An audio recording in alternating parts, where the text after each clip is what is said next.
सुनो रे खाटू वाले के दीवानों, श्याम जी के चरणों में, बाबा श्याम के चरणों में मैं घर से निकल आई, पूजा की थाली भी उठा लाई।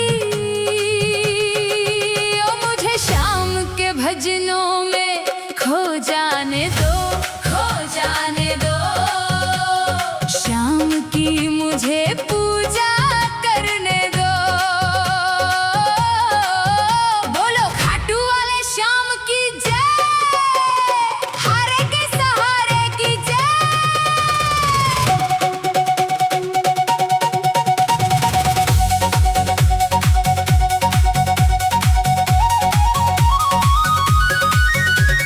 श्याम जी के चरणों में, बाबा श्याम के चरणों में मैं घर से निकल आई, पूजा की थाली भी उठा लाई। ओ मुझे श्याम के भजनों में खो जाने दो, खो जाने दो।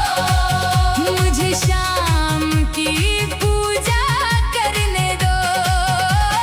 श्याम के चरणों में खो जाने दो, खो जाने दो। मुझे श्याम की पूजा करने दो। श्याम जी के चरणों में, बाबा श्याम के चरणों में रोली और अक्षत से थाली सजाई, रिंगस के मोड़ से खाटू में आई। केसर चंदन का तिलक लगाऊं, प्रेम की जोत थारे द्वार जलाऊं। खो जाने दो। श्याम जी के चरणों में, बाबा श्याम के चरणों में मैं घर से निकल आई, पूजा की थाली भी उठा लाई। मुझे श्याम की पूजा करने दो।